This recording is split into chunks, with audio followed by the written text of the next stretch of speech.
Bismillahirrahmanirrahim. Assalamualaikum warahmatullahi wabarakatuh. Waalaikumsalam warahmatullahi wabarakatuh. Alhamdulillahirabbil alamin.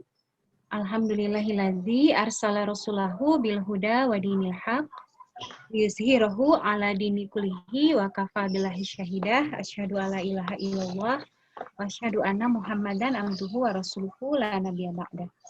Alhamdulillah, hari Sabtu pagi ini kita kembali bisa melanjutkan kajian kita ya yang rutin setiap satu pekan sekali. Salawat dan salam semoga senantiasa tercurahkan kepada teladan kita Nabi Muhammad SAW, kepada keluarga beliau, kemudian para sahabatnya, dan juga mudah-mudahan kepada kita selaku umatnya, insya Allah senantiasa berupaya untuk mengikuti petunjuk Allah yang disampaikan oleh beliau. Amin. Ya.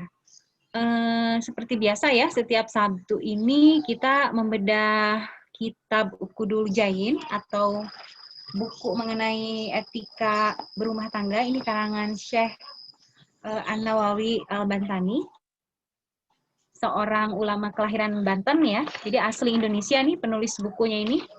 Tapi beliau keilmuannya memang diakui oleh orang-orang di Timur Tengah ya. Jadi beliau pernah mengajar di Mekah dan pernah juga menjadi imam Masjidil Haram gitu.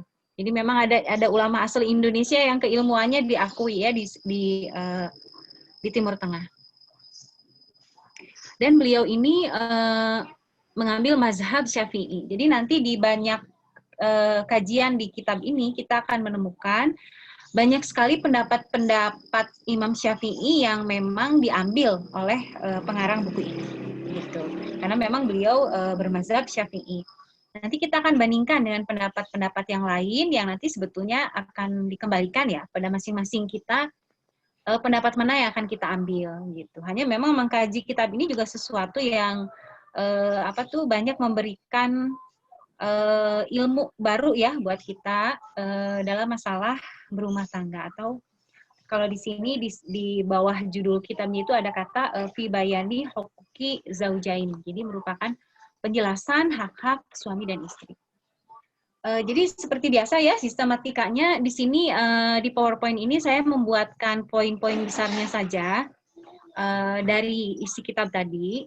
Nanti beberapa kalimat di dalam kitabnya yang dirasa perlu ya untuk tahu lafaznya, seperti kutipan ayat atau kutipan hadis itu nanti saya bacakan ya insya Allah.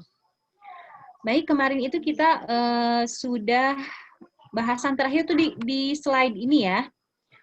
Ibroh dari beberapa kisah mengenai para istri atau para suami yang memiliki perilaku buruk gitu ya. Itu kemarin sudah kita bahas 3 kisah, yaitu pertama kisah Nabi Ayub, kemudian kisah Asiyah ya, istri Fir'aun, dan kemudian kisah Khalifah Umar bin Khattab. Yang semuanya itu menceritakan betapa besarnya pahala seorang suami atau seorang istri yang mau bersabar atas keburukan pasangannya. Seperti itu ya. Nah, di sini ada satu kisah lagi yang belum diceritakan kemarin. Nah, di sini kisahnya ini kisah seorang lelaki soleh ya beristrikan wanita yang berperangai buruk. Nah, di sini tidak disebut ya nama lelakinya itu siapa. Ini tidak disebutkan. Jadi hanya kisahnya saja.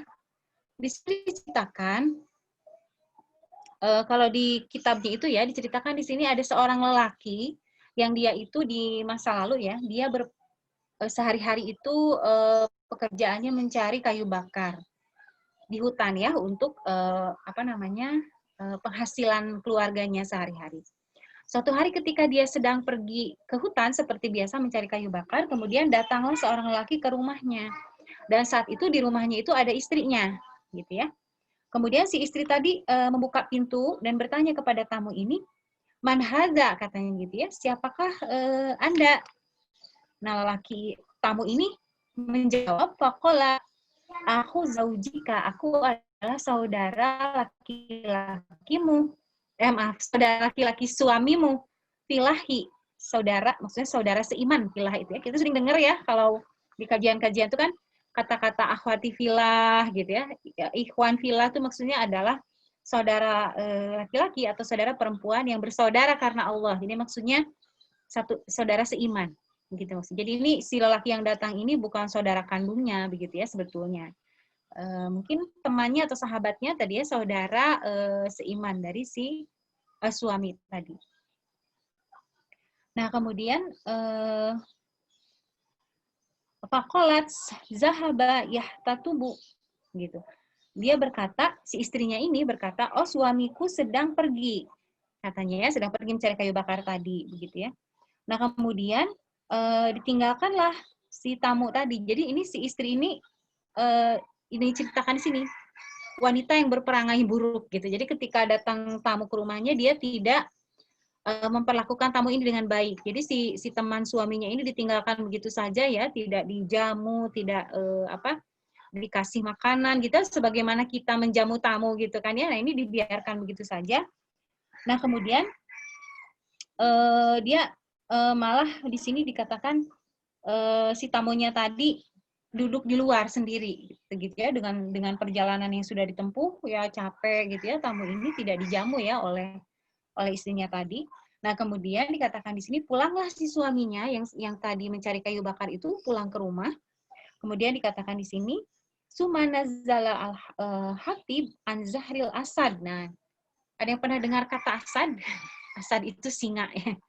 Jadi datanglah si suaminya tadi dengan didampingi atau ditemani seekor singa. Nah, jadi si suaminya yang mencari kayu bakar tadi ditemani oleh singa. Jadi kayu bakar yang sudah dia dapatkan di hutan itu dipikulnya oleh singa, gitu, bukan oleh si suaminya ini.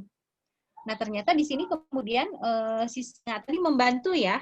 Jadi si suami yang soleh ini punya kelebihan menaklukkan singa. Jadi si singa ini bisa diperintah untuk membantu membawa kayu bakar.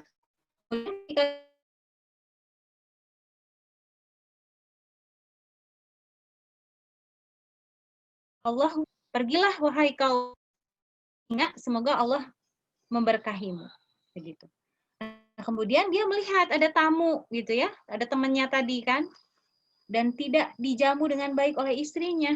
Nah, dalam kondisi lelah ini nih si suami ini yang sudah mencari kayu bakar di hutan, dialah yang akhirnya membuatkan makanan gitu ya untuk tamu ini, menjamunya, kemudian mengajaknya berbincang-bincang.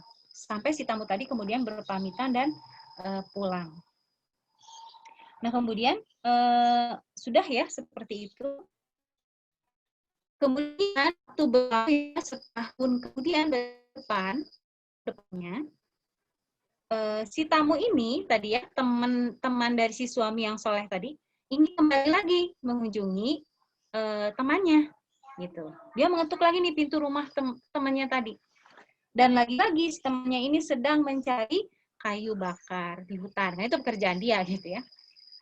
Nah, ketika kemudian dia mengetuk pintu, nah ada yang membuka pintu, ternyata yang membuka pintu itu bukan istrinya yang dulu. Gitu, sudah beda nih perempuannya yang membuka pintu. Gitu. Kemudian perempuan yang membuka pintu rumah itu bertanya, siapakah Anda? Sama ya seperti pertanyaan yang tadi. Dia menjawab sama juga seperti waktu dia berkunjung setahun yang lalu ya.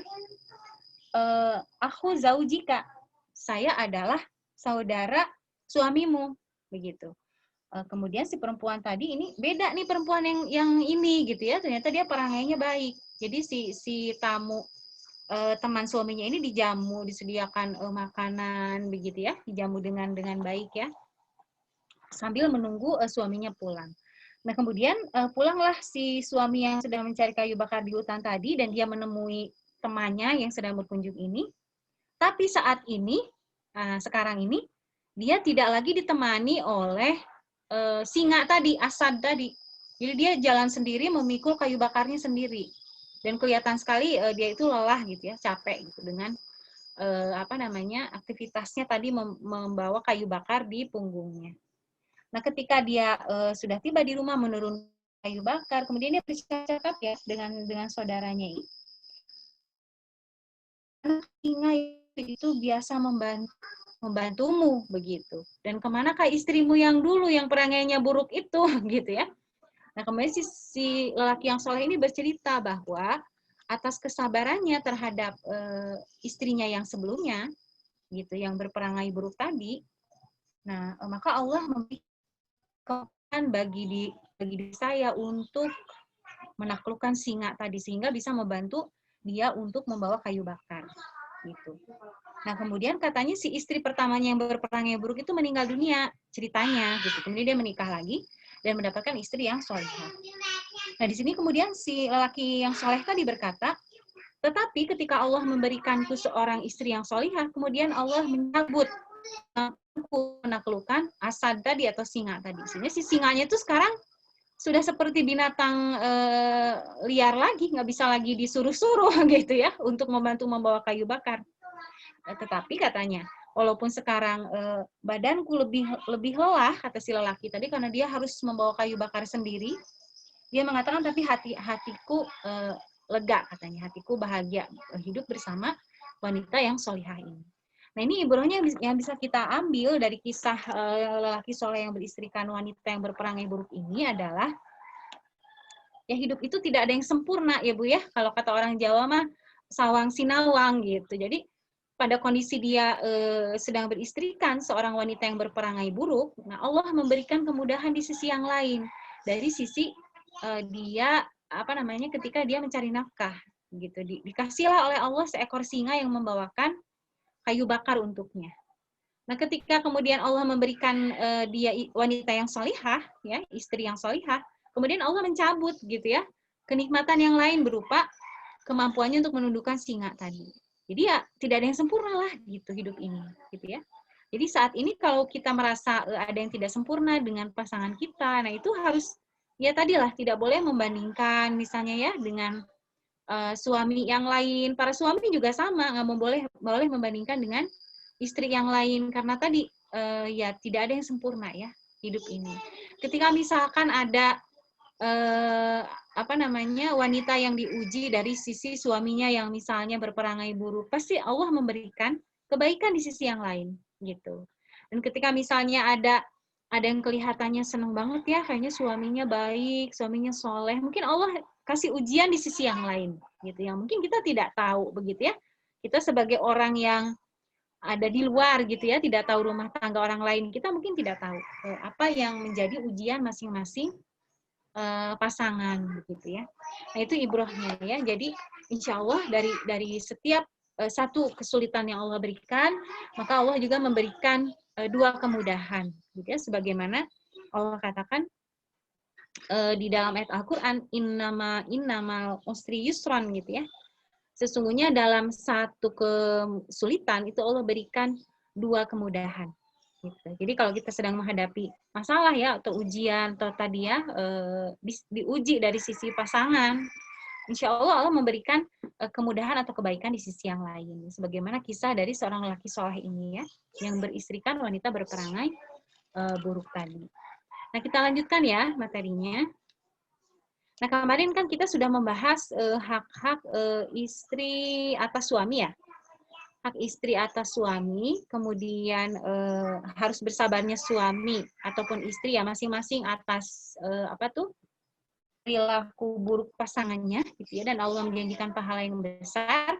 Nah di sini yang kemudian dilanjutkan di kitab Uqudul Jain ini di alinea selanjutnya, ini membahas mengenai apa saja sih perilaku buruk istri gitu ya, yang kemudian dikatakan di sini suami itu boleh memukulnya. Nah, ini bagian yang sensitif ya, Bu ya. Kalau sudah membahas boleh memukul, karena kan kitab Uqudul Jain ini kan pernah saya sampaikan ya.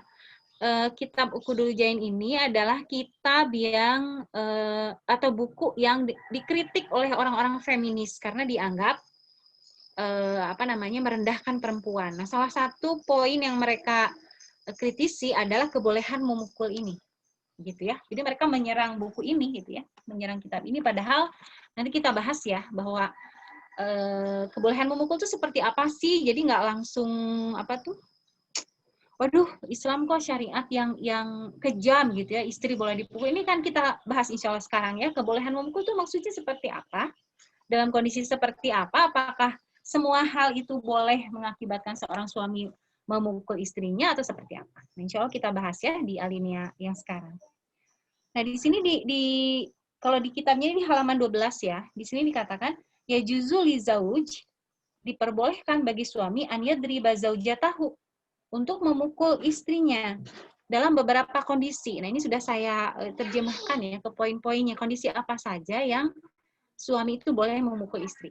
Kita bahas dulu satu-satu, nanti terakhir baru kita ambil benang merahnya gitu ya. Jadi boleh memukul itu sebetulnya kayak gimana gitu ya, supaya tidak terjadi salah paham tadi ya, kok gampang banget gitu ya, udah boleh langsung mukul aja gitu ya. Nanti insya Allah kita bahas. Kita bahas dulu satu-satu ya, kondisi-kondisi yang membolehkan seorang suami itu memukul istrinya. Nah, ini adalah beberapa perilaku buruk istri yang kemudian ketika istri berperilaku seperti ini, suami itu boleh memukulnya. Yang pertama di sini, tarki azina wa huwa yuriduha. Tarki itu artinya meninggalkan ya, sebetulnya azina itu perhiasan. Maksudnya meninggalkan perhiasan di sini adalah tidak berhias gitu. Sedangkan suaminya menghendakinya, maksudnya menghendaki si istri tadi berhias. Nah, kalau misalnya ya Bu, suami kita sudah memerintahkan kita untuk berhias ketika dia ada di rumah, maka itu sudah jatuh kepada perintah suami yang hukumnya wajib kita ikuti, gitu. Karena kan kita berpikir berhias itu kalau di rumah ribet gitu ya. Apalagi ibu-ibu yang aktivitasnya di dapur gitu ya, kita merasa untuk apa berhias gitu ya, sementara kita megang bawang gitu ya, megang cucian, rasanya sayang gitu ya dengan riasannya tadi. Nah, tapi kalau suami menginginkan itu ya harus dipenuhi gitu. Karena itu sudah menjadi perintah suami yang kemudian ketika istri meninggalkan berhias tadi ya, tarki azina wa huwa yuriduha, meninggalkan berhias padahal suaminya menghendaki. Sampai dikatakan di sini si istri tadi boleh dipukul oleh suaminya. Cuma karena masalah dia nggak dandan, itu suami boleh memukul gitu istrinya. Kalau memang suaminya memerintahkan untuk berdandan di rumah gitu ya. Nah, kemudian poin yang kedua yang juga membuat istri itu boleh dipukul oleh suami adalah watarki al-ijabah ilal firash, meninggalkan suami di tempat tidur. Maksudnya tidak memenuhi panggilan suami di tempat tidur. Ini masalah jima, Ibu ya, masalah hubungan intim. Pernah kita bahas minggu lalu ya. Jadi kalau suami menghendaki kita untuk melayani dia di tempat tidur, tadi ya jima gitu ya, kita tidak memenuhi, maka itu boleh dipukul istri ini oleh suaminya, kayak gitu ya. Nah, kalau misalnya kita bahas minggu lalu itu kita sedikit singgung ya bahwa saking besarnya hak suami pada istri, gitu ya. Istri itu kan diibaratkan seperti tawanan di sisi suaminya. Yang namanya tawanan kan tidak bebas gitu ya, terikat gitu kan kepada suami. Sehingga bahkan istri itu gitu ya diperintahkan untuk setiap malam itu menawarkan dirinya pada suami gitu. Jadi sebelum tidur itu tanya suaminya menghendaki untuk jima tidak malam itu gitu. Kalau misalnya suaminya mau ya dia wajib melayani suaminya di tempat tidur. Nah, kalau suaminya tidak menghendaki misalkan pada malam itu tidak mau berjima ya sudah, berarti kan tidak wajib lagi gitu ya dalam kondisi tadi gitu. Nah, ini ya. Nah, kemudian nanti kita bahas panjang lebar ya ininya. Ini mungkin masih terkaget-kaget, aduh yang kayak gini-gini boleh dipukul gitu ya. Nanti kita bahas di ujung lah ininya ya. Kebolehan memukulnya itu seperti apa maksudnya gitu ya. Nah, kemudian yang selanjutnya adalah wa an yadribaha alal khuruji minal manzili bi ghairi iznihi. Yang boleh juga dipukul istri itu adalah ketika dia khuruj. Khuruj itu keluar manzil dari rumahnya, dari tempat tinggalnya, iznihi tanpa izin suaminya. Kalau ini jelas ya, Sudah jelas ya, karena ada hadis kan yang menceritakan bagaimana seorang istri yang dari sejak orang tuanya sakit gitu ya sampai orang tuanya meninggal, dia tidak datang ke rumah orang tuanya dikarenakan suaminya yang saat itu tidak ada di rumah sudah memberi pesan bahwa dia tidak boleh keluar rumah selama suaminya tidak ada gitu ya. Suaminya lagi berada di tempat yang lain ya, tempat yang jauh. Nah, ini mungkin untuk konteks saat itu ya, masa Rasulullah kan, di mana alat komunikasi juga sangat terbatas ya, paling surat ya. Kalau masa Rasulullah itu kan seperti bagaimana Rasulullah berkomunikasi dengan para sahabat di di Madinah gitu ya. Seperti dulu tuh pernah Rasulullah dan sahabat yang lain masih di Makkah nih belum hijrah. Nah, Mus'ab bin Umair itu kan sudah duluan ke sana. Nah, mereka berkomunikasi itu melalui surat. Ini Mus'ab bin Umair itu menceritakan bagaimana perkembangan dakwah di Madinah itu melalui surat. Dan surat tentu saja membutuhkan waktu yang lama, apalagi dengan kondisi saat itu ya, orang bepergian pakai unta, ya. Itu butuh waktu yang lama untuk sampainya informasi tadi. Nah, sebetulnya dari kecanggihan teknologi zaman sekarang, nih masalah izin ini bisa menjadi sesuatu yang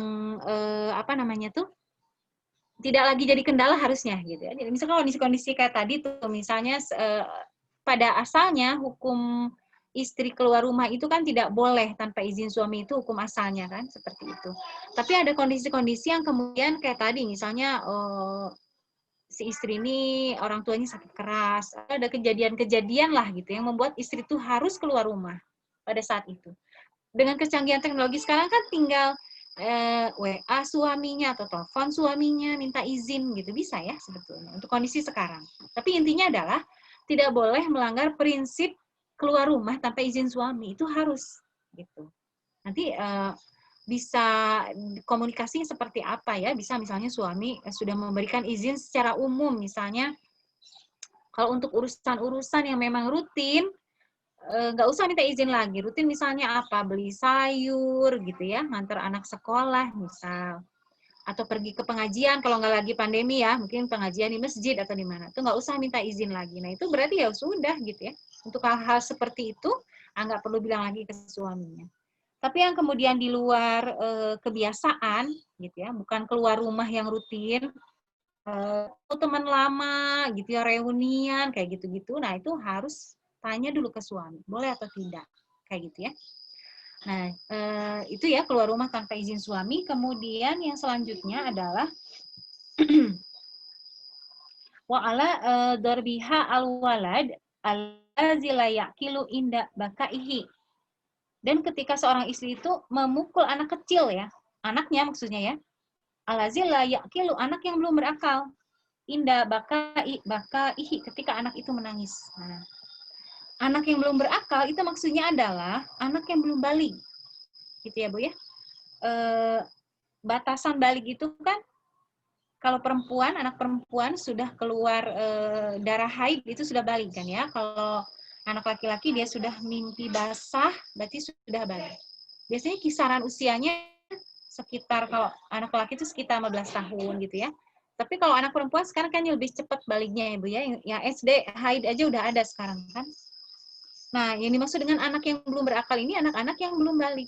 Kayak balita, anak-anak kecil tuh ya, umur-umuran SD, itu kan memang mereka masih sering nangis ya. Gitu. Banyak faktor ya, diantaranya kalau anak yang masih balita, batita, itu kan keterbatasan kemampuan berkomunikasi. Jadi mereka menyampaikan ketidaknyamanan gitu ya, atau menyampaikan sesuatu yang dia inginkan itu kadang dengan bentuk menangis. Gitu kan anak-anak kecil kan. Nah, disinilah kemudian kadang para ibu tuh ada yang tidak sabar kan, dipukullah anaknya ketika nangis. Mungkin dipukul, mungkin dicubit ya. Tindakan fisik lah begitu. Nah, kalau seorang istri sudah seperti itu pada anaknya, maka suami boleh memukulnya. Jadi si istri ini mukul anaknya, si istri dipukul sama suaminya gitu ya. Sebagai bentuk teguran gitu, karena dia sudah memukul anak gitu. Itu boleh. Gitu ya, menurut kitab ini.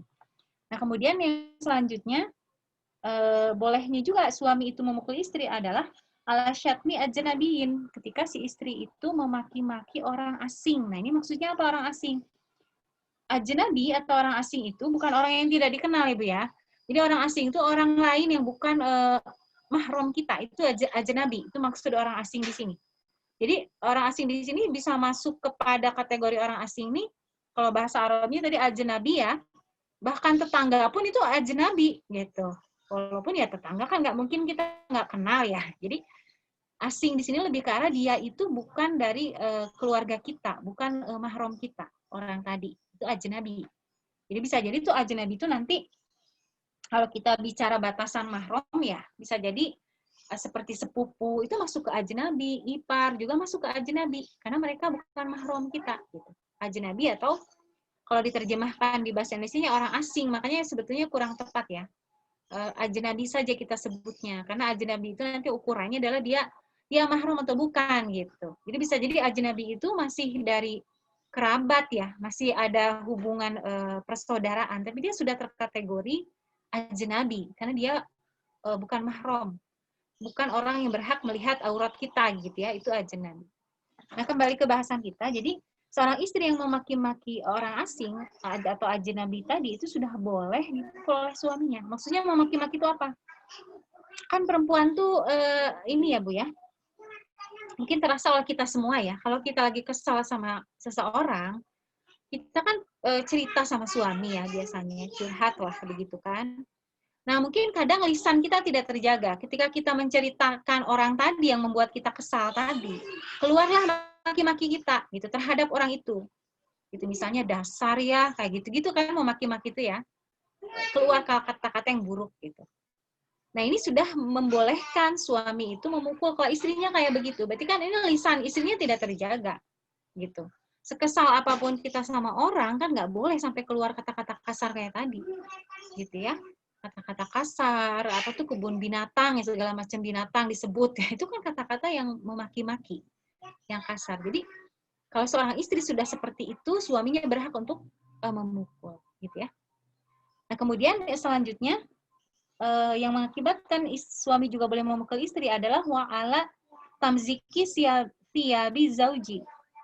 Ya, ketika kata tamzik itu artinya sebetulnya robek ya. Robek, tapi di sini maknanya lebih umum dari sekedar robek. Jadi rusaknya pakaian suami. Bisa jadi robek, bisa jadi kancingnya terlepas gitu ya. Nah, ini ketika istri, berarti di sini istri tidak mampu menjaga harta suami berupa pakaiannya. Mungkin ketika nyucinya tuh apalagi nyuci di mesin cuci ya, tuh kancing-kancing itu suka nyangkut kan. Nah, itu berarti istri ini tidak mampu menjaga harta suami kan, salah satunya baju. Nah, itu boleh ya suami itu memukul katanya gitu ya. Memukul istrinya karena dianggap tidak amanah menjaga harta suami. Dalam hal ini pakaian. Gitu ya. Sebetulnya harta suami itu bukan pakaian aja ya, Bu ya. Yang ada di rumah itu harta suami apa saja. Mungkin ada kendaraannya gitu kan, ya bukan cuma bajunya aja. Atau ya barang-barang dia yang memang dia harus kita jaga ketika dia tidak rumah gitu ya. Perabotan-perabotan dia gitu, itu menjadi amanah kita para istri gitu. Jadi ketika suami itu tidak ada di rumah, harta suami itu kita yang wajib menjaganya. Kita para istri yang bertanggung jawab menjaga harta suami. Poin selanjutnya, nah ini juga ya. Poin selanjutnya ya, bolehnya suami memukul istri adalah wa'ala kashfi wajhiha li ghairi muharrimin. Yaitu ketika istri itu, kalau kashfi itu dari kata kasyafa, itu sebetulnya artinya adalah memotong ya, atau memutus wajihiha itu wajahnya, maksudnya melakukan sesuatu yang bukan memotong atau memutus wajah. Jadi kan memotong atau memutus tuh kayak gunting gitu ya, itu kan berarti maksudnya melukai gitu ya. Ketika si istri itu melukai apa tuh, ya bagian dari wajah suaminya, kalau di sini menarik janggutnya gitu. Itu salah satu bagian dari kasfi wajiha tadi, atau melukai atau memotong gitu ya sesuatu dari wajah suaminya. Di sini contohnya itu menarik janggut. Nah, bagi orang Arab janggut itu kebanggaan ya, Bu ya. Lelaki Arab itu kan janggutnya panjang-panjang ya, dan memang memanjangkan janggut itu kan sunnah ya bagi lelaki. Nah, bagi orang Arab janggut itu kebanggaan. gitu. Jadi kalau orang Arab tuh Bu, kalau ngobrol antar lelaki, antar suami, nanti di antara mereka itu mengusap janggut temannya, itu kita jangan berpikir macam-macam dulu, ini jangan-jangan suka sesama jenis, enggak gitu ya. Itu kebiasaan di mereka. Kalau misalnya antar lelaki mereka memegang janggut temannya, itu wujud menghormati, justru menyayangi gitu. Jadi si yang punya janggut itu tersanjung gitu ya, karena merasa janggutnya itu berarti sesuatu yang membanggakan dirinya. Jadi ketika diusap orang tuh kan, orang tuh seperti kagum dengan janggutnya gitu ya, gitu. Makanya dia senang. Makanya kalau ditarik janggutnya itu sesuatu yang sangat tidak sopan gitu bagi orang Arab ya. Nah di sini adakah istri yang menarik janggut suaminya? Nah kalau saya suka ngebayangin tuh begini ya Bu ya. Selama ini kan kalau ada kasus-kasus KDRT gitu ya, kekerasan dalam rumah tangga, itu biasanya pelakunya suami. Padahal enggak juga. Dalam beberapa kasus KDRT ternyata pelakunya istri. Gitu. Jadi menarik janggut ini hanya salah satu contoh dari perilaku buruk atau perilaku tidak sopan istri pada suami. Bentuknya bisa jadi nggak cuma menarik janggut, bisa jadi menendang gitu ya secara fisik tuh ya. Atau yang paling parah itu kan ada yang maaf ya Bu, pernah baca nggak beritanya? Ada yang maaf ya, memotong kemaluan suaminya, memotong farji suaminya, karena si suami ini selingkuh gitu ya. Jadi dipotong farjinya oleh istrinya gitu. Nah jadi dalam kondisi seperti ini istri sudah boleh dipukul oleh suaminya. Gitu. Kalau saya sendiri yang pernah saya temukan sendiri ya realitasnya, beberapa tuh dari teman, beberapa dari kalangan keluarga, itu ada memang istri-istri yang ketika berantem dengan suaminya lagi ada masalah, itu ada yang tendang suaminya, ada yang memecahkan gelas ya, kemudian pecahan belinganya itu dia pakai untuk menggores muka suaminya, itu ada Bu. Gitu. Jadi ini semisal dengan menarik janggut ini. Jadi menarik janggut ini dia cuman pemisalan aja. Jadi hal-hal lainnya yang juga semisal dengan menarik janggut ini itu juga termasuk kepada perilaku buruk istri yang kemudian suami boleh memukulnya. Gitu. Kayak gitu ya. Jadi pelaku KDRT itu ternyata bukan hanya laki-laki, bisa juga perempuan atau istrinya gitu ya, pelaku KDRT tadi. Nah, kemudian kita lanjutkan. Poin yang selanjutnya adalah wa qauluha lahu ya ahmar. Tadi, ya. Memanggil suami dengan panggilan yang buruk. Nah, ini juga sesuatu yang mengakibatkan istri itu boleh dipukul oleh suaminya.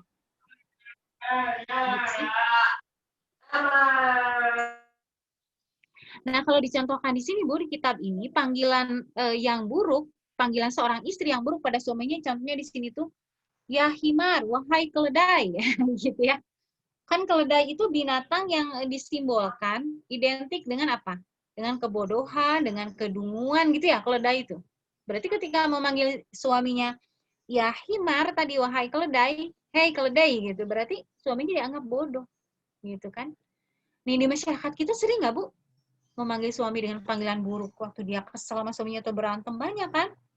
Gitu. Mungkin ibu-ibu di sini dari latar daerah beda-beda ya, karena saya orang Sunda ya. Mungkin kalau di orang Sunda itu kayak manggil suami ini kasar ya panggilnya, maaf ya, maneh gitu, sia gitu ya, itu kasar banget.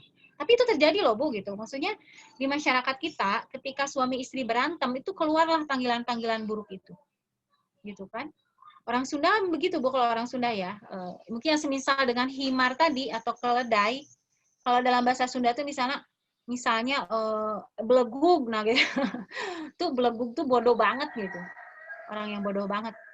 Nah itu masih terdengar Bu di sekitar kita ya. Antar suami istri kayak begitu panggilannya. Nah istri yang memanggil suaminya dengan panggilan yang buruk, maka dia sudah boleh dipukul oleh suaminya. Gitu ya. Nah kemudian poin yang selanjutnya di sini adalah yang membolehkan juga suami memukul istri adalah takalumuha ma'a ajnabi au takalumuha ma'a zauji liyasma'a al-ajnabi sautaha. Si istri ini berbicara dengan ajnabi, ini disebut lagi ajnabi di sini ya Bu ya. Ajnabi. Orang asing tadi, maksudnya bukan orang tidak dikenal, kembali ya, diingat lagi, ajnabi itu artinya adalah lelaki, bukan mahram, itu ajnabi. Nah, si istri ini bicara dengan ajnabi, atau dia sedang berbicara dengan suaminya, takalamu hama azauji, berbicara atau ngobrol dengan suaminya, liyasma'a al-ajnabi sautaha. Tapi dia sengaja mengeraskan suaranya pas ngobrol dengan suaminya itu supaya didengar oleh lelaki ajnabi. Ini maksudnya apa? Nah, tadi kan di awal saya sudah kasih pendahuluan ya bahwa kitab Qudul Jain ini adalah kitab yang dikarang oleh ulama bermazhab Syafi'i.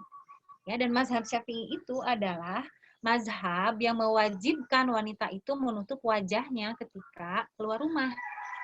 Gitu. Kalau mazhab Syafi'i ya.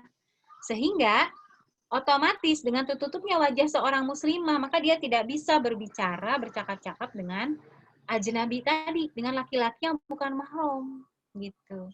Jadi menurut pengarang kitab ini, kalau seorang istri bicara dengan ajnabi, itu suaminya sudah boleh mukul, gitu ya. Nah ini pendapat beliau. Sementara saya sendiri sih mengambil pendapat ya, nanti dilihat interaksinya ya Bu ya. Ada interaksi-interaksi atau aktivitas-aktivitas yang memang kita mau tidak mau harus ketemu dengan ajnabi, dengan lelaki asing ini. Misalnya apa? Ibu-ibu belanja sayur, tukang sayurnya laki-laki. Nggak mungkin kan tidak bicara sama tukang sayur. Namanya orang mau belanja gitu kan? Gitu. Atau di sini ibu-ibu ada yang kerja nih di kantor kah? Atau punya karyawan kah? Teman kantornya atau karyawannya ini laki-laki. Ajnabi kan? Ya laki-laki yang bukan mahram. Nggak mungkin nggak bicara sama mereka, gitu kan ya? Karena memang tadi dilihat itu adalah interaksinya, gitu. Aktivitasnya ngapain? Kalau urusannya urusan kesehatan, urusan pendidikan, urusan jual beli kayak tadi dengan tukang sayur ya, atau urusan upah mengupah kayak kita punya karyawan, gitu kan? Itu sesuatu yang boleh kita berbicara dengan ajnabi. Tapi memang pengarang kitab ini karena beliau bermazhab Syafi'i, jadi memang lumayan ketat ya aturannya terhadap wanita atau para istri. Jadi jangankan keluar rumah bertemu dengan ajnabi, berbicara dengan ajnabi, membuka wajahnya saja ketika keluar rumah itu tidak boleh ya menurut mazhab Syafi'i. Nah ini memang kalau kita lihat ya pesantren-pesantren di Indonesia itu kebanyakan mereka kan pakai kitab Imam Syafi'i ya, yang Safinah itu kitab kuning. Sebetulnya kalau mau konsisten menyebut dirinya sebagai pengikut mazhab Syafi'i ya, kebanyakan pesantren di Indonesia nih, berarti harusnya para santriwatinya itu semua bercadar, menutup wajahnya. Karena Imam Syafi'i pendapatnya seperti itu. Gitu. Tidak boleh wanita itu jangankan berbicara, menampakkan wajahnya saja pada lelaki asing itu tidak boleh. Walaupun kalau untuk urusan ibadah seperti sholat gitu ya, kemudian umroh gitu ya, ibadah haji itu harus dibuka memang wajah perempuan. Jadi para wanita yang bercadar ini ketika mereka sholat itu tetap harus dibuka cadarnya karena ada dari wajah ini bagian-bagian yang merupakan anggota sujud. Jadi ketika kita sujud ya itu ada bagian dari wajah kita yang harus nempel ke tempat sujud, yaitu hidung ya, dahi ini harus kena ke tempat sujud. Jadi kalau cadarnya nggak dibuka kan terhalang oleh kain ya. Nah itu makanya kalau Imam Syafi'i seperti itu pendapatnya. Jadi wanita hanya boleh membuka wajahnya itu di dalam ibadah kalau menurut Imam Syafi'i ketika sholat, tadi ketika melaksanakan umroh gitu ya. Nah di luar itu ketika dia keluar rumah bertemu dengan tadi ajnabi, laki asing tadi, maka dia wajib menutup wajahnya. Berbicara dengan ajnabi tadi atau dia sedang ngobrol dengan suaminya tapi suaranya dikeraskan sengaja supaya didengar oleh ajnabi. Nah, mungkin kondisi seperti ketika dia sedang di luar rumah gitu ya dengan suaminya dan dia tahu ada laki-laki lain gitu ya di situ. Nah, dia berusaha saja gitu. Ketika ngobrol dengan suaminya itu suaranya dikeraskan supaya suara dia itu didengar oleh lelaki ajnabi tadi. Nah, ini sudah dianggap sebagai suatu perilaku buruk yang membuat istri itu boleh dipukul oleh suaminya kalau menurut Syekh Nawawi Al-Bantani ini ya, gitu. Karena memang bagi mereka yang mewajibkan cadar ya Bu ya, ini cadar juga nanti boleh kita bahas di satu bahasan khusus ya, membahas masalah cadar. Tapi memang ada orang yang mewajibkan cadar ya. Cadar itu hukumnya wajib, ada yang mewajibkan. Nah, bagi sebagian ulama yang mengambil pendapat cadar itu wajib, mereka berpijak dari hadis innamal mar'ah auratun. Sesungguhnya wanita itu aurat dan ini mutlak auratnya. Gitu. Mutlak itu apa? Ya keseluruhan dari wanita itu aurat. Semua yang ada pada dirinya itu aurat. Berarti wajahnya aurat, nggak boleh kelihatan. Termasuk juga suaranya itu aurat, gitu. Suara perempuan itu aurat. Makanya di sini tidak boleh bicara dengan ajnabi, dengan lelaki asing karena dianggap suaranya itu adalah aurat. Nah, ini pendapat mazhab Syafi'i ya, Bu ya. Ibu kalau misalkan punya teman atau kenalan yang pakai cadar tuh boleh diskusi dengan mereka, tanya gitu ya. Kenapa bercadar, terus kalau mengambil pendapat cadar itu wajib, itu nasnya seperti apa. Nanti kapan-kapan boleh kita bahas ya Bu ya, hukum bercadar ini. Karena saya sendiri mengambil pendapat cadar itu nggak wajib.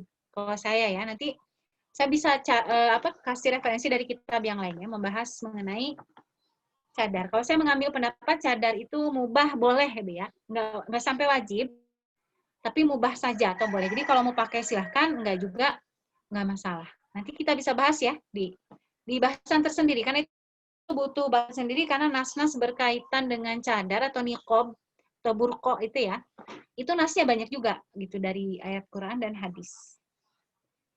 Kita lanjut dulu ya. Nah, poin selanjutnya yang juga dianggap perilaku buruk istri adalah dikatakan di sini i'ta'iha min baitihi malam tajiru al-adah bi'ita'ihi. Istri memberikan makanan dari rumahnya min baitihi. Di sini kan katanya baitihi bukan baitiha ya. Kalau baitiha itu rumah istri. Ini baitihi itu berarti rumah suami gitu. Malam tajiru al-adah yang bukan merupakan kebiasaan bi'ita'ihi, memberikannya. Maksudnya apa? Jadi istri itu kalau dia memberi makan pada orang lain, misalnya ada ngasih ke tetangga gitu ya. Tapi itu bukan kebiasaan dia dan tidak izin suami gitu. Maka itu dianggap perilaku buruk istri. Maksudnya apa? Kalau kita bertetangga itu kan biasa ya, Bu, kadang kita bikin makanan kita kasih ke tetangga gitu ya. Kayak misalnya ngasih sayur semangkok gitu kan, atau bikin kue ngasih kue sepiring, itu kan biasa ya. Al ada di sini maksudnya yang kebiasaannya gitu. Kalau yang kebiasaannya itu nggak usah minta izin suami lagi gitu. Nggak misalnya ibu-ibu masak nih di rumah, kebetulan sayurnya banyak banget gitu ya. Dan itu sudah kebiasaan kita kok, kalau kita ada kelebihan makanan kita ngasih ke tetangga misalnya ya. Nah ini nggak perlu lagi nanya suami, misalkan suami lagi di kantor atau masih kerja, kita japri. Mas, boleh nggak aku ngasih sayur semangkok ke suami? Kalau udah jadi kebiasaan, nggak usah minta izin lagi. Itu silahkan gitu ya. Nah, di sini yang disebut sebagai perilaku buruk ya, memberikan makanan kepada orang lain tanpa izin suami itu yang di luar kebiasaan. Gitu. Misalnya, tiba-tiba nih si istri ngambil beras, misalnya 5 kilo, dari rumahnya itu dikasih misalnya ke orang lain. Nah, ini tanya suami dulu gitu. Karena kan bukan kebiasaan, bukan yang bisa dia lakukan kayak tadi berbagi makanan dengan tetangga gitu kan ya.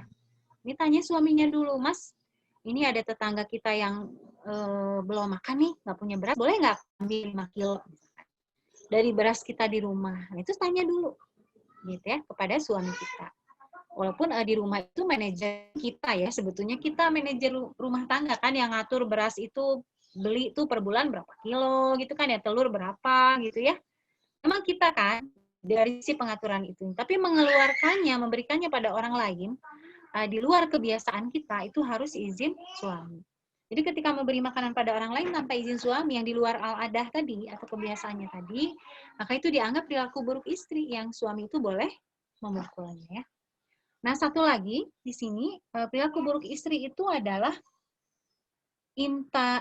imtana'iha minal usuli. Menolak ketika suaminya itu memanggilnya. Ini maksudnya apa? Misal lagi bete sama suami, lagi kesel. Kadang suka gitu nggak, Bu? Nah, pas suami manggil, Umi, misalnya mama atau yang atau apa panggilannya, diam, nggak nyaut. Nah, itu masuk kepada perilaku buruk seorang istri. Jadi walaupun kita lagi kesel, lagi bete, kalau suami manggil jawab gitu ya. Ya, ada apa? Gitu. Jawablah gitu ya. Walaupun lagi kesel dan sebagainya. Karena ini hanya dipanggil saja gitu loh, bukan menolak seperti yang tadi, menolak ajakan suami di tempat tidur itu udah jelas. Ini menolak dipanggil aja, menolak dalam arti tidak menjawab gitu ya. Suaminya dicuekin, nah itu nggak boleh ya, masuk pada perilaku buruk seorang istri. Nah, itu ya beberapa poinnya. Nah, di sini jadi apakah langsung boleh dipukul, ini yang akan kita kupas ya selanjutnya. Jangan sampai kita berprasangka buruk terhadap syariat Allah ini ya. Gitu. Wah, Islam membolehkan suami mukul istri gitu, kayaknya kejam sekali gitu kan ya. Nah, di sini kita juga udah sering bahas ya, Bu ya.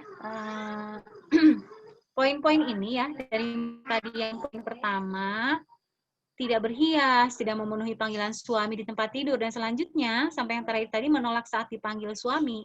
Ini sebetulnya kan, ini contoh-contoh dari perilaku nusyus. Sudah pernah kita bahas ya? Jadi nusyus itu kan membangkang pada suami, intinya begitu. Tidak taat pada suami. Jadi nusyus itu bentuk perilakunya bisa banyak, apa saja. Yang intinya itu adalah tidak taat pada suami. Dan memukul ini adalah langkah terakhir di dalam takdib ya. Takdib itu pendidikan. Pendidikan suami pada istrinya. Itu langkah terakhir, pukul itu. Jadi salah kalau suami yang belum, nanti kita bahas di alinea selanjutnya, Bu ya.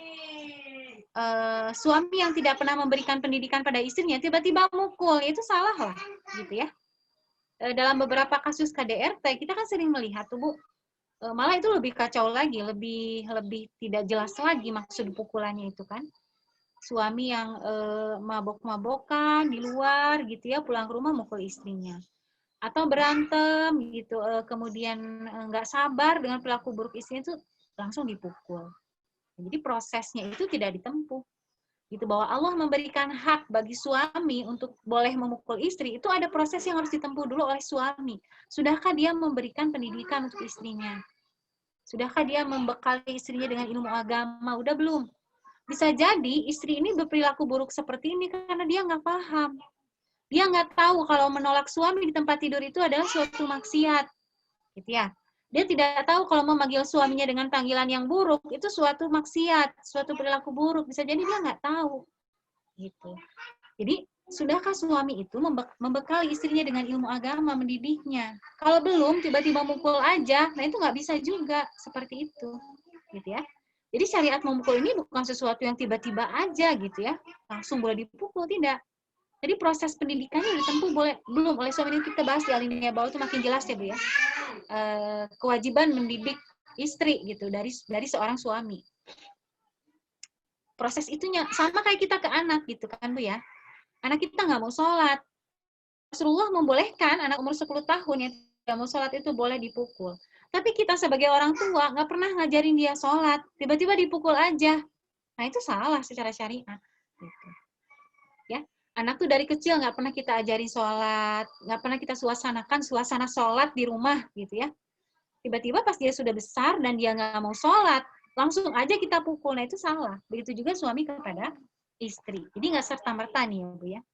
Jadi dalam kasus nusyus atau pembangkangan istri pada suami, memukul itu adalah opsi terakhir. Dan itu dilakukan, mukul itu boleh dilakukan untuk kasus nusyus yang berulang. Jadi istrinya itu selalu mengulangi perilaku buruknya itu. Sudah diingatkan, sudah dipisah ranjangnya, gitu sebagai bentuk peringatan bahwa suami itu marah gitu ya. Dipisahkan tempat tidurnya, tidak dijima, tidak digauli. Istrinya masih tidak patuh, nah itu untuk kondisi-kondisi seperti itu boleh memukul itu, gitu. Jadi tidak serta merta langsung dipukul gitu ya. Jadi untuk pilihan yang benar-benar pilihan terakhir.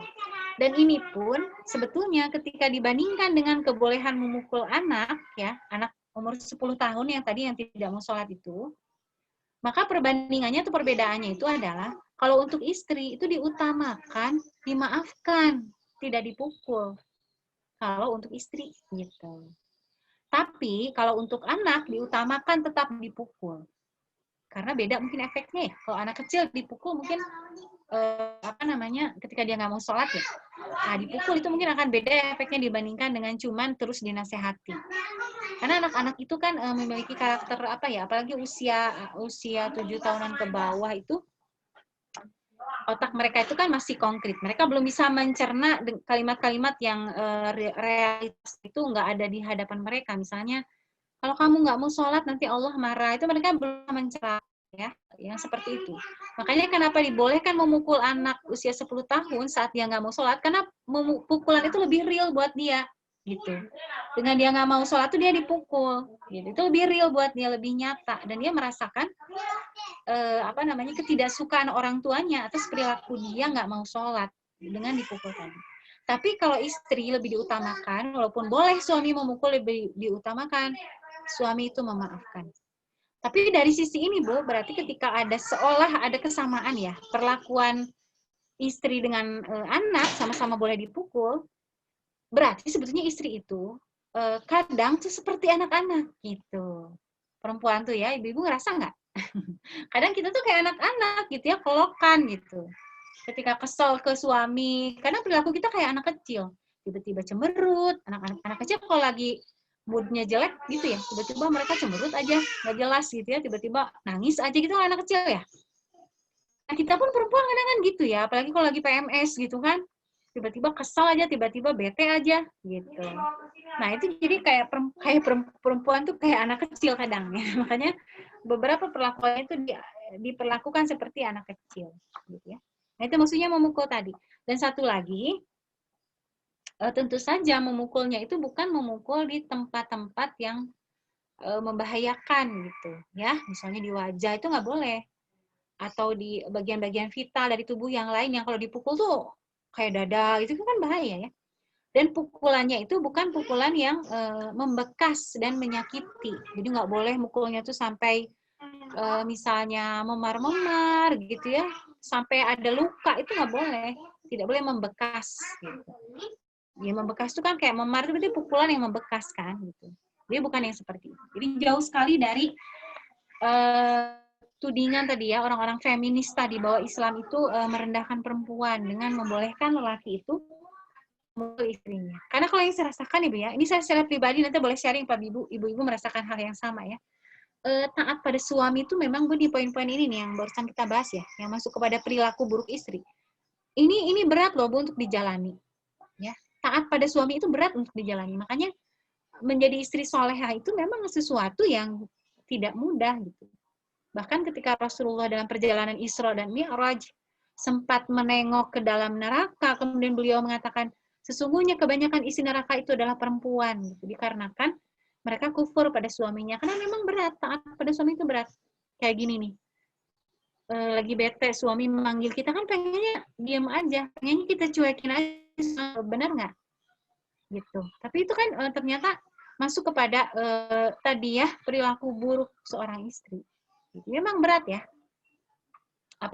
menjalani poin-poin ini tuh gitu, supaya kita tidak terkategori pada istri yang berperilaku buruk gitu ya. Makanya kadang dan istri itu nanti dibahas di alinea selanjutnya ya Bu ya. Intinya syariat Allah itu adalah yang terbaik dari Allah. Jadi ketika Allah membolehkan suami memukul istri, itu bisa jadi dengan pukulan itulah istri itu kembali ke jalan yang benar gitu ya. Kembali bertobat, kembali taat pada suaminya. Karena banyak kasus, Bu, ini Ibu juga mungkin pernah nemuin ya, suami yang kurang kepemimpinannya di rumah, jadi si istrinya yang dominan, tidak pernah mengambil tindakan-tindakan tegas pada istri ketika istri itu melanggar syariat gitu. Biasanya rumah tangganya berakhir dengan kehancuran gitu. Karena si suami nggak ada peran pemimpinnya. Ketika istrinya itu berperilaku buruk, cenderung dibiarkan gitu. Benar nggak Bu? Ada nggak suami yang kayak gitu? Ini kan suka diplesetkan jadi ikatan suami takut istri gitu ya. Isti gitu ya, ikatan suami takut istri, atau istiqomah gitu, ikatan suami takut istri kalau di rumah gitu kan ya, suka ada yang kayak gitu ya, bercandaan-bercandaan. Sebenarnya di balik bercandaan itu ada hal yang sangat bahaya di situ gitu, bahwa para suami yang kemudian nggak punya wibawa, nggak punya kepemimpinan di depan istrinya, malah istrinya yang dominan nih, istrinya yang ngambil keputusan rumah tangga, istrinya yang ngatur ini itu, ya. Istri kelihatan bermaksiat atau berperilaku buruk, suami nggak berani negur gitu.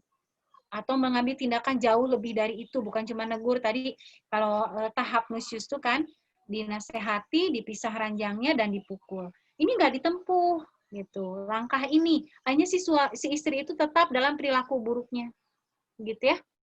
Dan akhirnya ya udah gitu, rumah tangga tadi berakhir dengan kehancuran. Jadi kalau misalkan diibaratkan itu kan wanita itu katanya ibaratnya seperti tulang rusuk ya, kalau kata Rasulullah dalam satu hadis ya, bahwa wanita itu diibaratkan tulang rusuk yang bengkok. Kalau dibiarkan tetap bengkok gitu. Tapi kalau dia diluruskan dengan cara dipaksa, maka dia akan patah. Maksudnya apa? Perempuan tuh makhluk yang seperti gelas-gelas kaca gitu. Sensitif gitu ya. Dibentak dikit sama suami itu udah bisa bikin dia runtuh gitu ya. Sehingga suami itu memang juga meluruskan istrinya itu dengan cara yang dengan yang baik ya, cara yang baik. Tapi bukan berarti tadi karena dia itu ibaratnya tulang rusuk yang bengkok, bukan berarti bengkoknya itu dibiarkan, berarti tetap aja dia bengkok gitu. Tetap aja dia berperilaku buruk atau tidak taat atau melakukan pelanggaran syariat.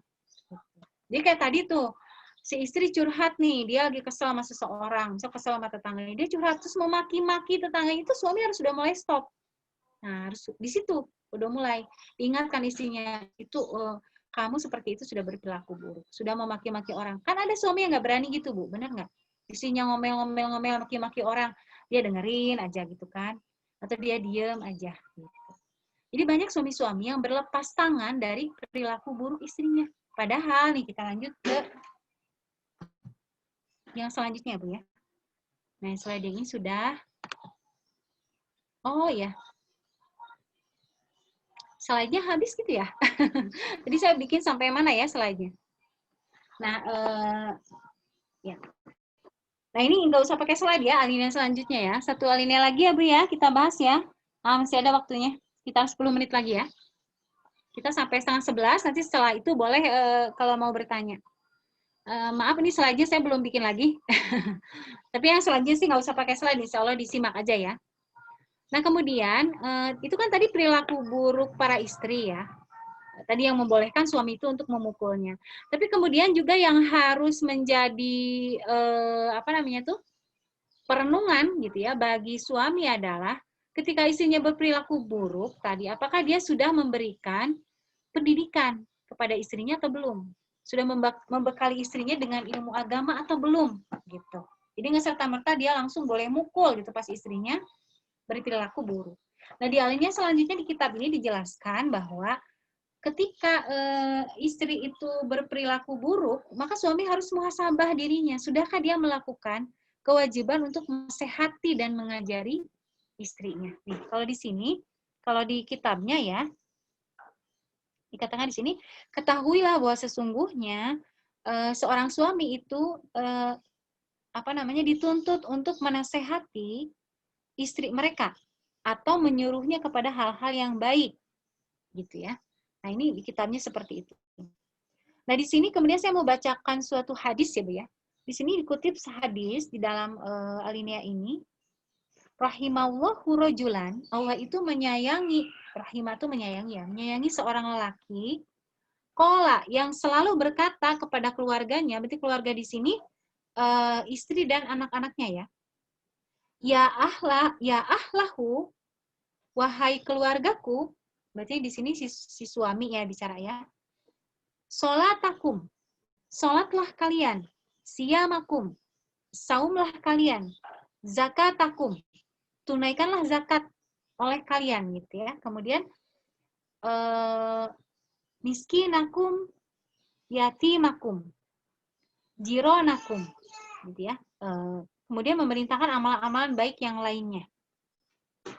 Ada pertanyaan nanti ya.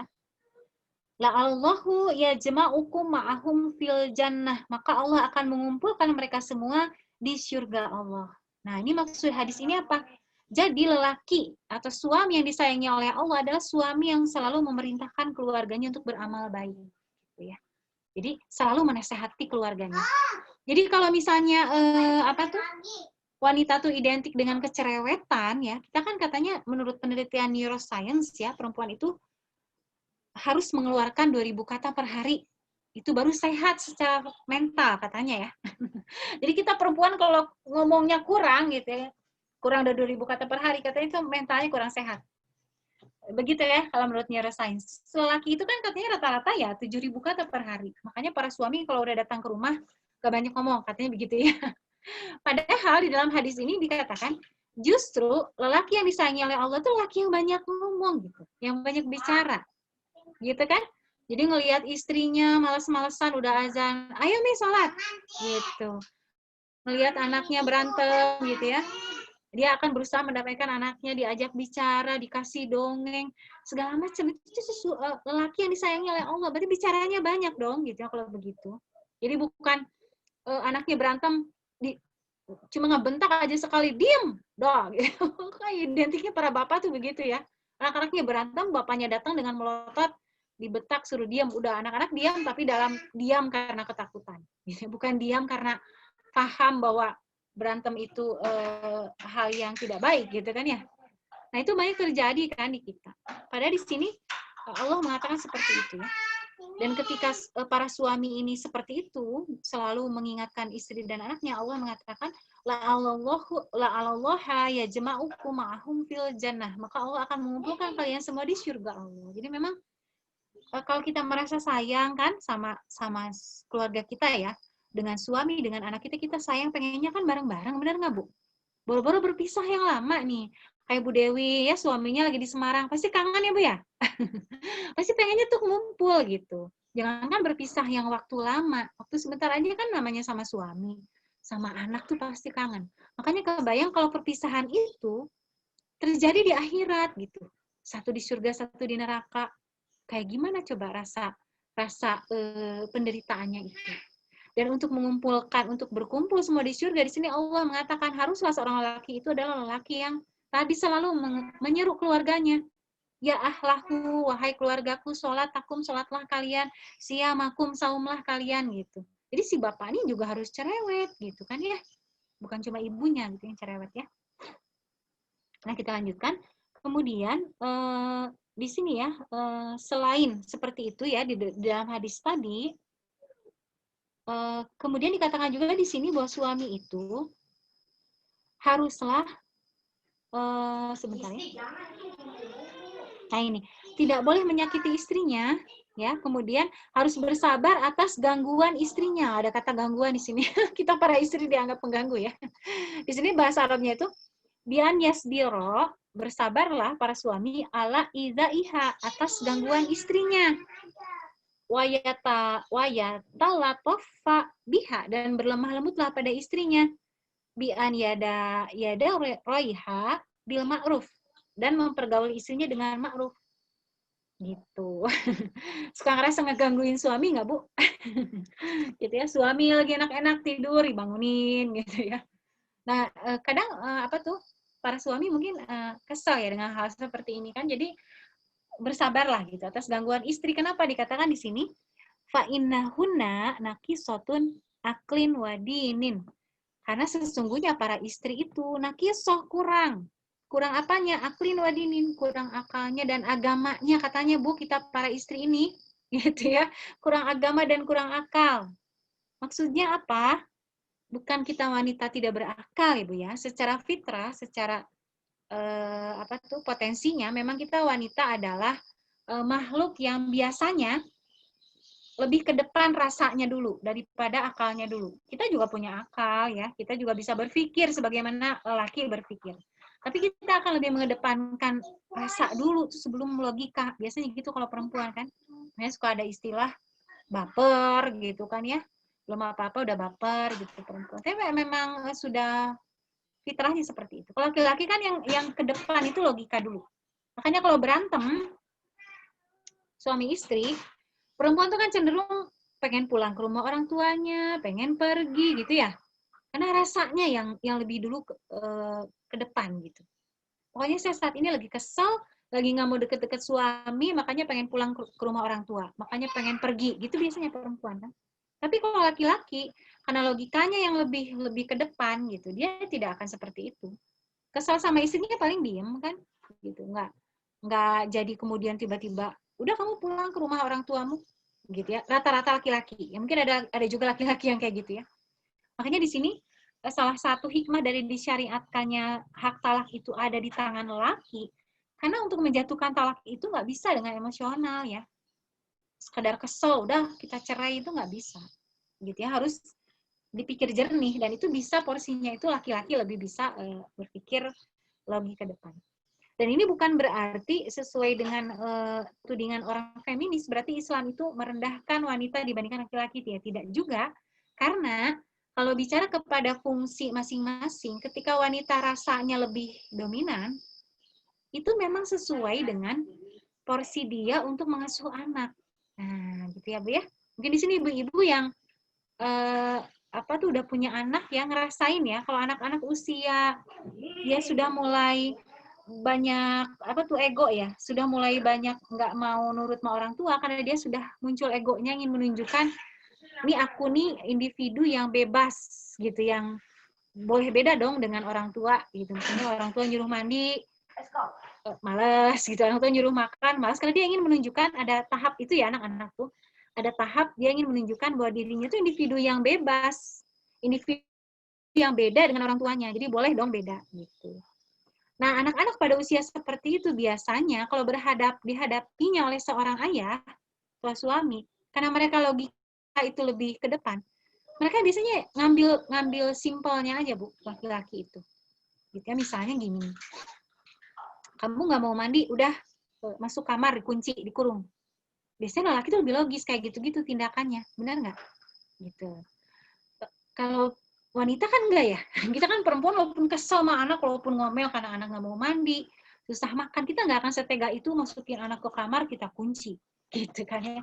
Tapi ini yang akhirnya peran yang akhirnya sinergis, Bu, gitu. Dengan si ayah ngambil tindakan kayak tadi, kalau kamu nggak mau mandi, misalnya, ayah masukin kamu ke kamar, kamu seharian hanya boleh di kamar, nggak boleh main, nggak boleh nonton, bisa gitu ya. Nah, anak merasakan ketegasan dari sisi itu. Nah, kita ibu karena rasanya lebih dominan, kita bisa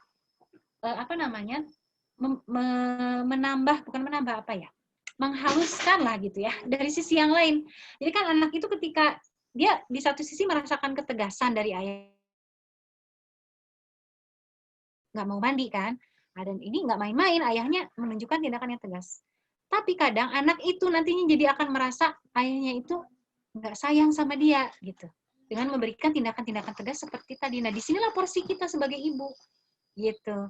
Kita bisa mendekati anak kita untuk menjelaskan gitu bahwa ayahnya itu seperti itu tuh karena sayang sama dia gitu. Cuman ekspresi seorang ayah, ekspresi seorang lelaki menunjukkan sayang tuh kadang beda dengan ibu gitu. Itu yang mungkin anak tuh nangkapnya seperti itu tadi. Nah, kita bisa merasakan sisi rasanya itu bagian kita gitu.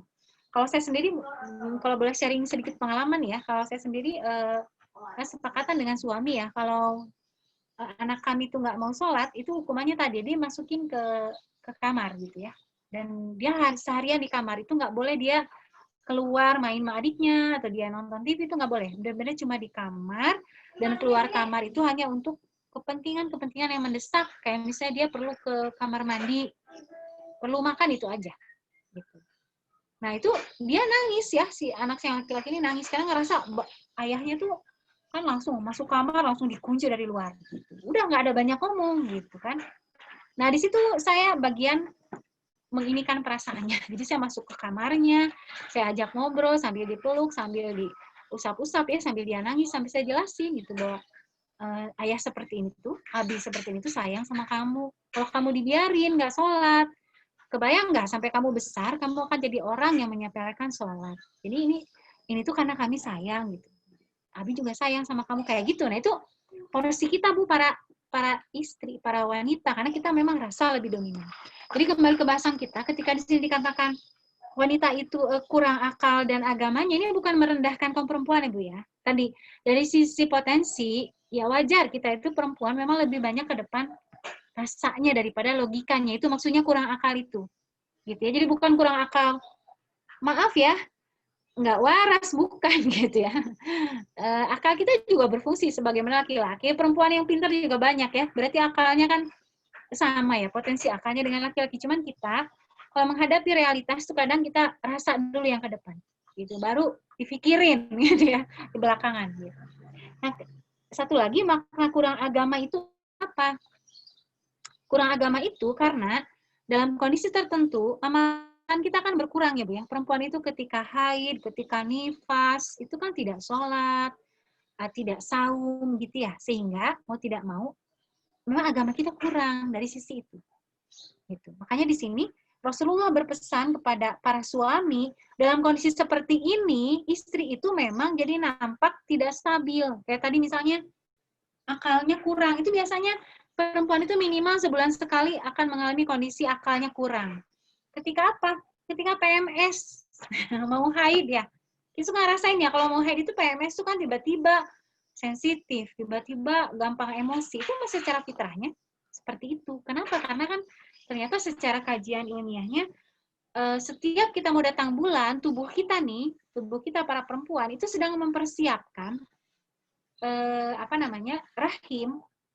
Siapa tahu di situ terjadi pembuahan. Jadi rahim itu harus siap untuk menjadi tempat bagi tumbuh berkembangnya manusia baru di situ, dan itu mengakibatkan pengaruh ke hormon kita. Tiba-tiba kita bete, tiba-tiba kita kesel ya, gitu.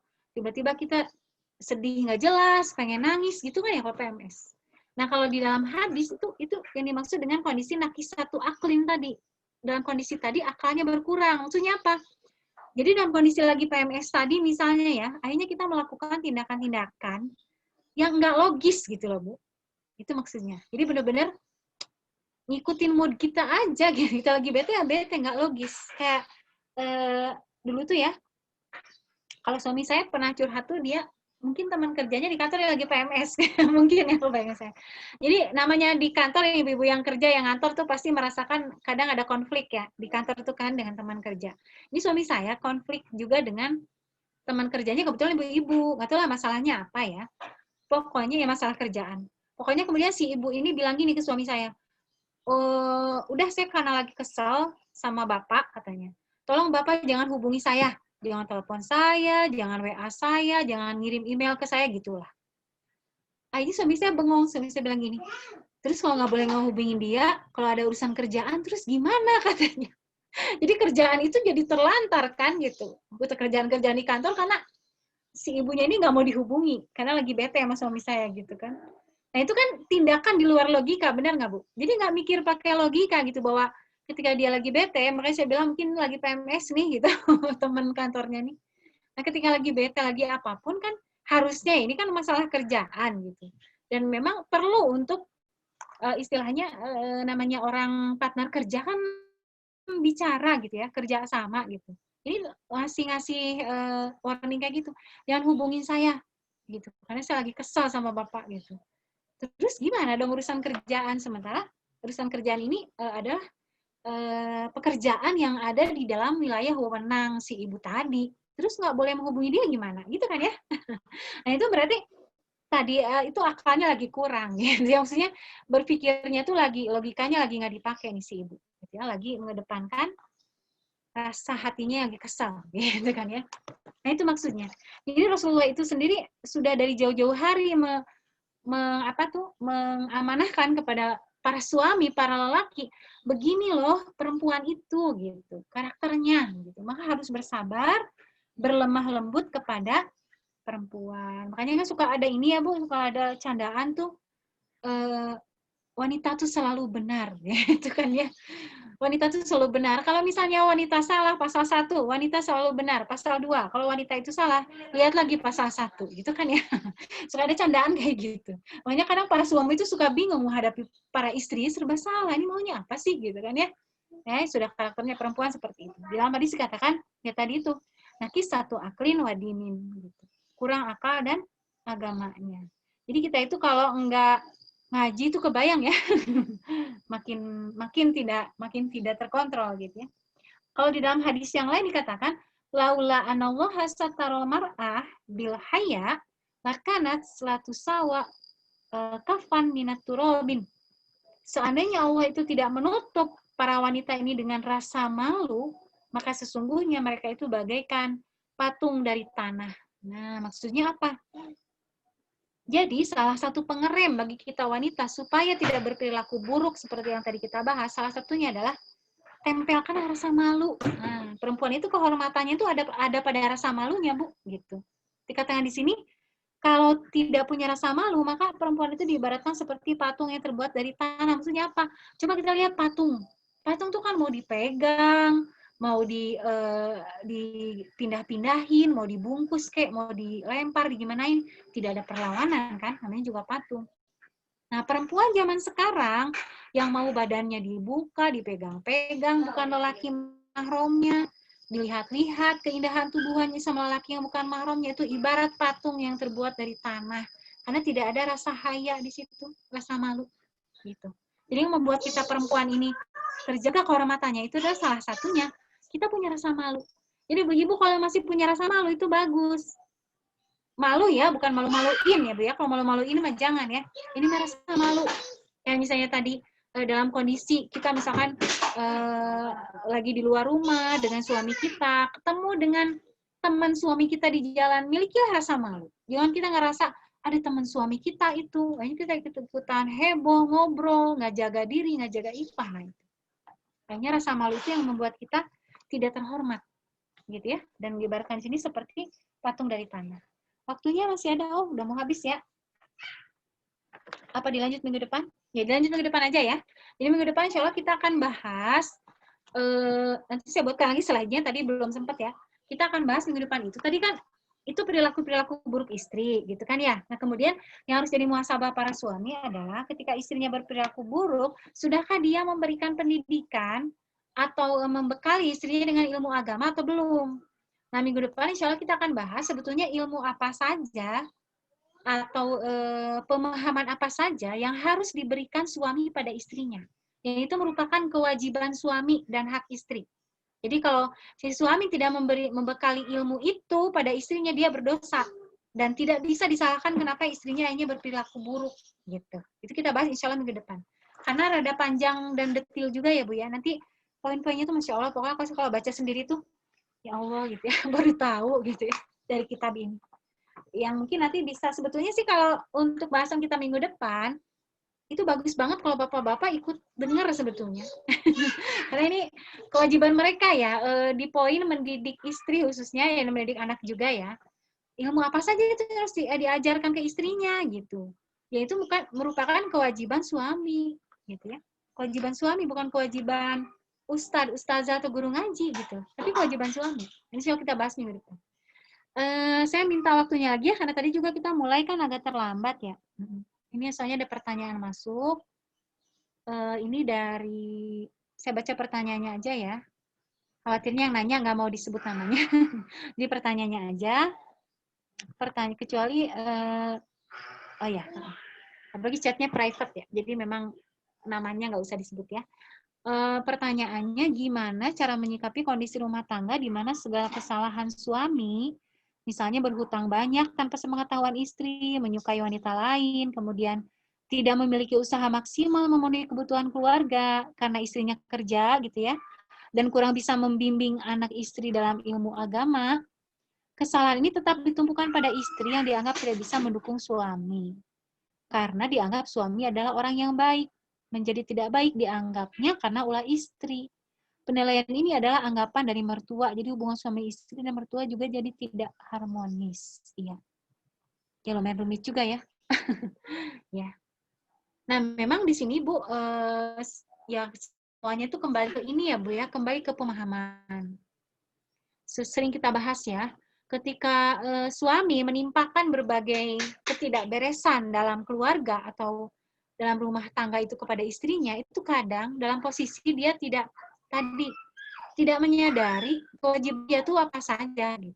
Posisi dia sebagai suami itu beserta dengan tanggung jawab, gitu. Bukan sekedar saya suami, saya yang menentukan keputusan di keluarga ini, saya yang wajib ditaati gitu di keluarga ini oleh istri dan anak-anak. Itu bukan cuma itu. Nah ini kan banyak tidak dipahami oleh keluarga kita, ya, oleh para suami di masyarakat kita pada saat ini. Nah sebetulnya ketika seorang lelaki itu berakad ya, akad nikah nih, berakad, dia mengucapkan kalimat saya terima nikahnya Fulana binti Fulan dengan mas kawin sekian-sekian dibayar kontan gitu ya. Sebetulnya saat itu dia tidak cuma sekedar menghalalkan hubungan dia dengan wanita yang dia pilih. Yang asalnya nggak boleh berduaan, jadi boleh gitu ya. Yang asalnya nggak boleh pegang tangan, jadi boleh. Yang asalnya nggak boleh pelukan, ciuman, jadi boleh. Bahkan sampai berjima, dia berhubungan intim. Jadi boleh dan jadi berpahala gitu kan ya. Bukan cuma itu gitu. Ketika dia berakad itu ijab qabul, dia akan nikah, sebetulnya itu kalimat lainnya adalah dia mengambil seluruh tanggung jawab gitu ya. Perempuan ini, istrinya ini dari ayahnya atau dari walinya. Jadi dulu ketika belum jadi istrinya, ayahnya yang wajib menafkahi, kan? Ayahnya yang wajib ngasih makan, ngasih tempat tinggal yang layak, ngasih baju yang layak. Ayahnya yang wajib itu semua diambil oleh si suami ini gitu. Seharusnya setiap lelaki ketika menikah itu tahu konsekuensi dari dia menikahi seorang wanita itu begitu loh gitu. Maka si ayah itu pada saat terjadi ijab kabul itu udah lepas semua tanggung jawabnya ke si lelaki ini yang menjadi suami dari anak perempuannya.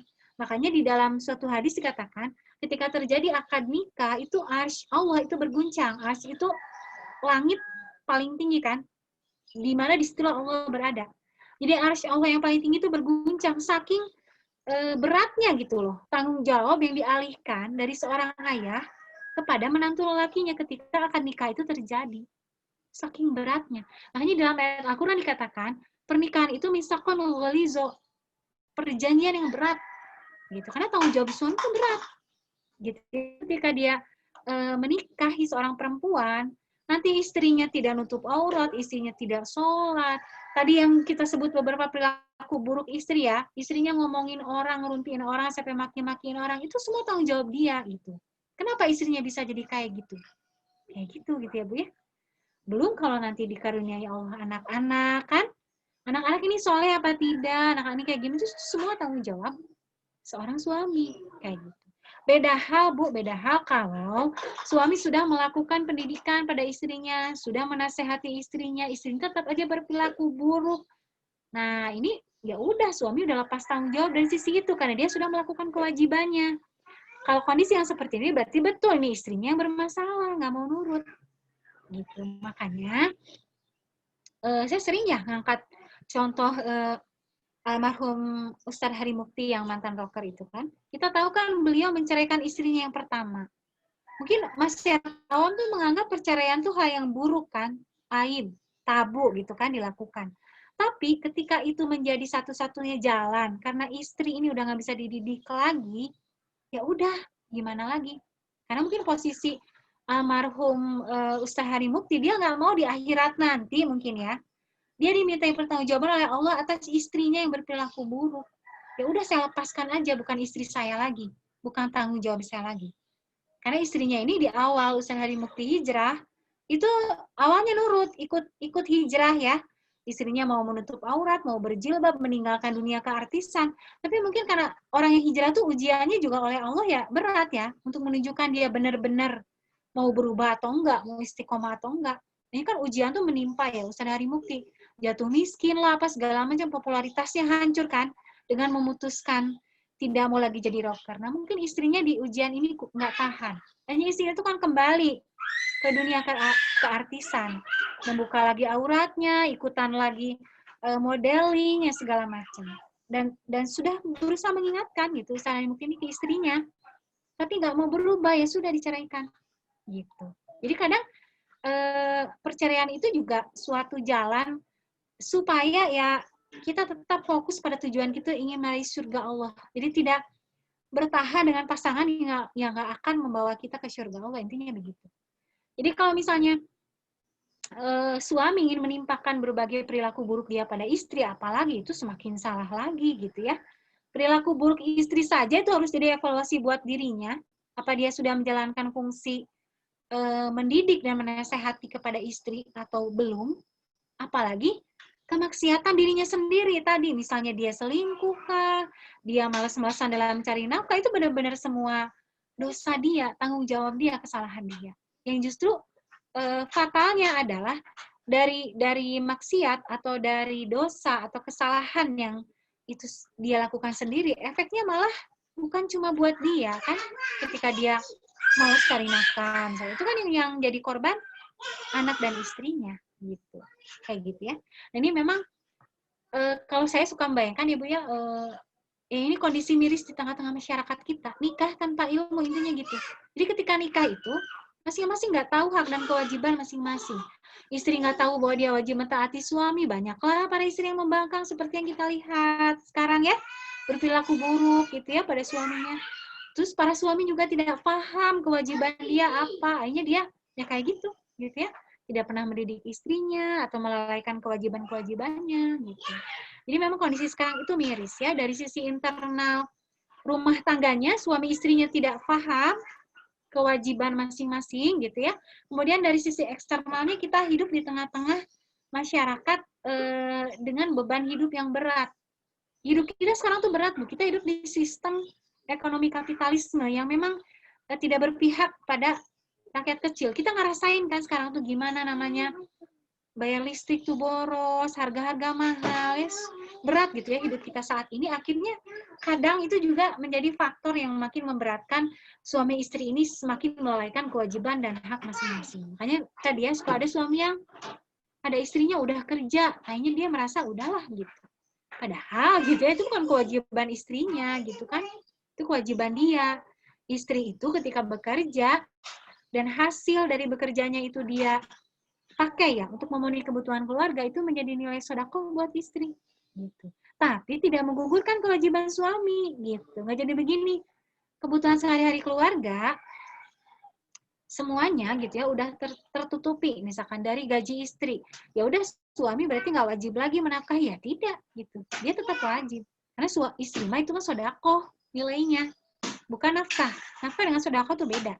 Jadi sedekah dari istri tidak menggugurkan kewajiban nafkah pada diri suami. Jadi suami itu dia tetap berdosa ketika dia tidak memberikan nafkah. Jadi kalau ibu-ibu di sini ada yang punya penghasilan sendiri, Bu, kita tetap berhak Bu minta nafkah kita sama suami gitu, walaupun kita punya uang sendiri gitu, tetap yang namanya kebutuhan sehari-hari, kebutuhan pokok ya tadi nafkah gitu, itu suami tetap yang wajib. Jadi nggak boleh suami itu berpikir karena suami punya istri punya penghasilan sendiri dia nggak wajib lagi memenuhi, ya tidak gitu, tetap wajib gitu ya. Makanya di sini saya sering sekali mengimbau ya, kalau ngaji itu memang harus dua-duanya ya Bu ya. Alhamdulillah ibu-ibu di sini udah mau ngaji. Nah, akan lebih baik lagi dan memang harus ya para suaminya juga ikut ngaji gitu. Jadi punya pemahaman yang sama, punya mafhum yang sama ya, punya persepsi yang sama kayak gitu. Ini juga saya juga sama-sama belajar ya. Saya juga walaupun dengan suami udah sama-sama ngaji dari sebelum nikah, tapi tetap ya Bu ya, rumah tangga itu kan ujian yang tiada akhir gitu ya. Maksudnya sekolah atau pelajaran seumur hidup gitu, tetap aja udah sama-sama ngaji dari sebelum nikah juga, pas udah nikah ya konflik tetap ada, dan menyadarkan kita, kita tuh tetap aja masih harus belajar gitu. Saya juga suka sharing sama suami, kalau saya dapat yang baru dari kajian masalah rumah tangga itu saya share ke suami, oh ternyata Abi tuh harus gini-gini, Umi tuh harus gini-gini, di situ kita nanti saling evaluasi, kalau ada kesalahan saling memaafkan gitu ya. Ya, gue pembelajaran yang terus-menerus. Itu mungkin ujiannya rumah tangga itu kayak begitu ya. Gitu ya. Jadi mungkin sesuatu yang waktu sebelum nikah mah nggak terbayang gitu ya. Ternyata nikah tuh begini gitu ya. Ujian-ujiannya tuh seperti ini. Nah, itulah makanya bekalnya perlu ya disiapkan sebelum nikah sebetulnya gitu. Ilmu ini tuh gitu ya. Dan memang itulah mengapa Allah itu di minggu lalu sudah kita bahas, menjanjikan pahala yang semisal dengan pahala bagi Asiyah istri Fir'aun gitu ya, bagi para istri yang bersabar dengan perilaku buruk suaminya. Itu kan pahalanya sebesar apa nggak bisa kita bayangkan, karena yang dialami oleh Asiyah itu istrinya dia kan istri Fir'aun gitu ya, sampai disiksa hingga ajalnya menjemput oleh suaminya sendiri. Itu berarti kan ujiannya sangat besar gitu ya, pahalanya juga besar sekali. Dan yang membuat kita harus sedikit berlapang dada akhirnya adalah Kalau suami kita kan bukan Fir'aun ya Bu ya, gitu. Seburuk apapun perilakunya, suami kita masih seorang Muslim, dia masih beriman kepada Allah ya, masih ada peluang-peluang kita bisa membangkitkan gitu keimanannya, kesadarannya akan hubungan dia dengan Allah gitu ya. Itu mungkin ya untuk pertanyaan yang masuk. Memang ya Masya Allah ya, ujian rumah tangga tuh seperti itu ya. Kadang kita berpikir dengan modal saling percaya saja cukup gitu ya, berumah tangga tuh ya. Dengan modal saling mencintai saja cukup, ternyata tidak gitu ya. Banyak hal yang harus kita miliki ya sebagai bekal dalam berumah tangga. Bukan cuma yang rumah tangganya baru gitu ya, bahkan yang sudah lama, bahkan sudah jadi kakek nenek juga bekal ini tuh perlu gitu. Karena nanti yang namanya sudah kakek nenek ya, bekal ilmu seperti ini kan kita berikan pada anak cucu kita gitu ya. Jadi insya Allah tidak ada kata terlambat untuk mengkaji ini. Nah, tadi pertanyaannya tadi insya Allah akan lebih jelas, akan lebih detail terjawab itu minggu depan ya, yang tadi saya gambarkan. Jadi untuk bahasan kita minggu depan, kita akan masuk kepada poin-poin ilmu apa saja harus wajib ya diajarkan suami pada istrinya. Gitu. Apakah fikih sholat masuk nggak ke situ? Ilmu tentang apa tuh berkaitan dengan mandi janabat, mandi besar setelah berhubungan intim atau setelah selesai haid, wajib nggak suaminya mengajari itu ke istrinya? Nah itu kita bahas minggu depan. Kalau wajib berarti suaminya harus paham ya ilmu itu ya. Baik, karena waktunya sudah mau jam 11 ya, 5 menit lagi. Mungkin saya tutup saja untuk kajian kita kali ini. Yang join hari ini agak sedikit ya, kalau minggu lalu tuh banyak sampai 14 kalau tidak salah ya. Mungkin ada kendala ya dan lain sebagainya. Semoga yang tidak bisa join hari ini, minggu depan bisa join. Dan insya Allah karena ini direkam, nanti saya akan upload ya di channel YouTube. Nanti saya share linknya. Jadi yang tidak ikut hari ini bisa nonton ya kajiannya supaya tidak ketinggalan. Karena ini kita bahas satu kitab, jadi memang materinya berkelanjutan. Ya. Dan karena kita ngambil dari kitab ini. Baik, kita tutup dengan sama-sama mengucapkan istighfar, doa kafarat majelis dan hamdalah. Astagfirullahaladzim, astagfirullahaladzim, astagfirullahaladzim. Subhanakallahumma wa bihamdika asyhadu an la ilaha illa anta astaghfiruka wa atubu ilaik. Alhamdulillahirabbil alamin. Assalamualaikum warahmatullahi wabarakatuh. Waalaikumsalam warahmatullahi wabarakatuh. Waalaikumsalam warahmatullahi wabarakatuh. Syukran, Iya, sama-sama. Umi. Insya Allah minggu depan ya kita lanjut. Meetingnya ya. Assalamualaikum. Waalaikumsalam warahmatullahi wabarakatuh.